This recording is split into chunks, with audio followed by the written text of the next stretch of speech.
एक press conference हुई, कार्यक्रम के ठीक 5 मिनट पहले वो खत्म हुई है और उन्होंने कुछ बड़े आरोप आपकी पार्टी की सरकार के रहते हुए आपकी पार्टी पर लगाए हैं।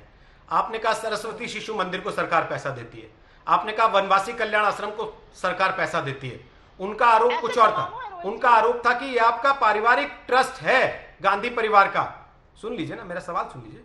उन्होंने कहा ये आपका पारिवारिक ट्रस्ट है गांधी परिवार का, तो ये पीएसयू से जो पैसा आ रहा था ये सब अपनी मर्जी से दे रहे थे या सरकार का डंडा था उनके पीछे कि पैसा दो नहीं तो फिर तुम्हारी छुट्टी हो जाएगी, जिसका इशारा भी तनेजा जी ने अपनी बात में किया।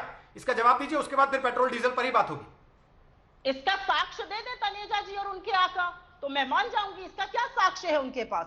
खड़े होकर प्रेस कॉन्फ्रेंस करके जब सारा देश देख रहा है आप अनर्गल बातें इधर उधर की कर दीजिएगा, तो ऐसे थोड़ी काम चलेगा। मैंने तो सिर्फ एक बात रखी है, अगर कोई गलती है तो आप केस करिए, आप उस पर एक्शन लीजिए। आपको पता है कि लेखे जोखे में कोई गलती ही नहीं है, आपको पता है आपके पास कोई केस ही नहीं है, तो आपके पास एक्शन लेने के लिए क्या है? प्रेस कॉन्फ्रेंस कर दो खड़े होकर। अरे साक्ष्य है, आपके पास सारा डेटा है, सीआरए के पास सारा डेटा है, let the home ministry take action. वो आप करिएगा नहीं। आप मुझे एक बात बताइए, जब आप इतनी ओछी बातें कर ही रहे हैं, तो लुटियंस दिल्ली में चाणक्यपुरी जैसी जगह पर विवेकानंद फाउंडेशन को 10,000 करोड़ की जमीन सरकार ने कौड़ियों के दाम में इनफैक्ट लीज पर दे दी। उस पर उनकी इतनी बड़ी बिल्डिंग बनी, पैसा कहां से आया? ये सवाल भी तो उठने चाहिए। लेकिन क्या आज ये सवाल उठाने का टाइम है या चीन से लड़ने का टाइम है? घुसपैठ पे आंसर देने का टाइम है। आशंका और डर का माहौल बना हुआ है देश में। दिल्ली में बैठकर शायद लोगों को पता नहीं चल रही है। नरेंद्र तनेजा जवाब दीजिए फटाफट।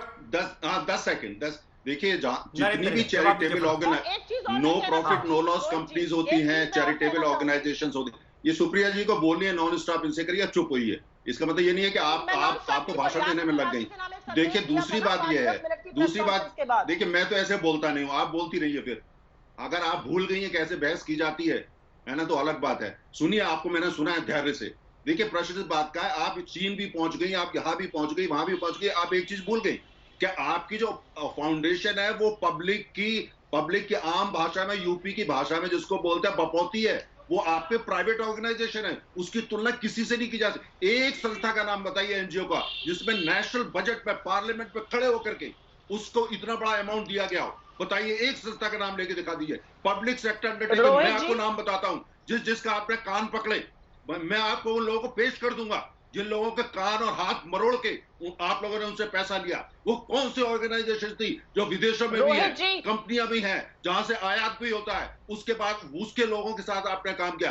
देखिए, जितना आप बोल रहे हैं आपको जानकारी नहीं है, जितना ये गंदगी का सेसपूल है, आप ढूंढिए इसको, हम मदद करेंगे आपकी। पूरे देश को पता लगेगा आप लोग क्या क्या काम करते हैं। आप दोनों को रोकते हुए, पूरे देश को पता लगेगा। आप दोनों को रोकते हुए एक चीज बताते हुए मैं बीच में आ रहा हूँ।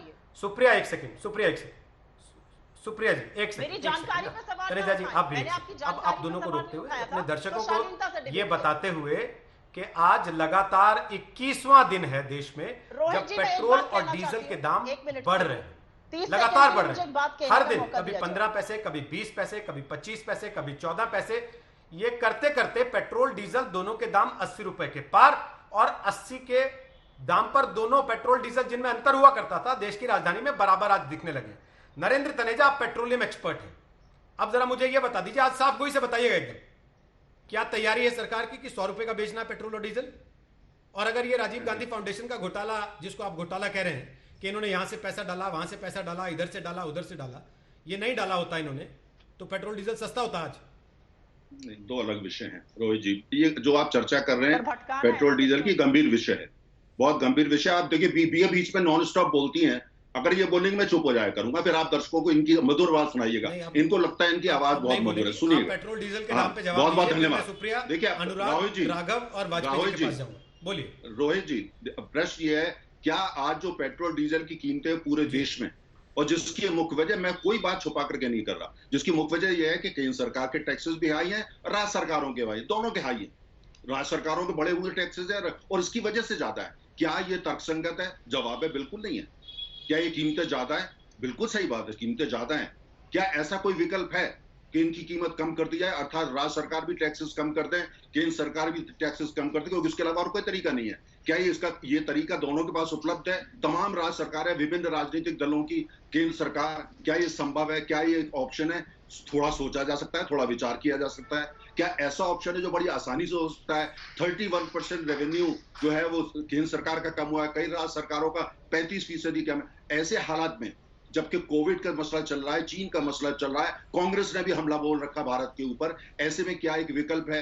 ये देखना पड़ेगा। मेरे हिसाब से बहुत ज्यादा विकल्प आपके पास नहीं है, लेकिन बहुत ज्यादा नहीं है, लेकिन फिर भी कोशिश की जाए तो केंद्र सरकार, राज्य सरकार दोनों मिलकर काम करें, 2-4 रुपए का फर्क आ सकता है। लेकिन ये बात सच है, तेल महंगा है, ये बात सच है, डीजल महंगा है।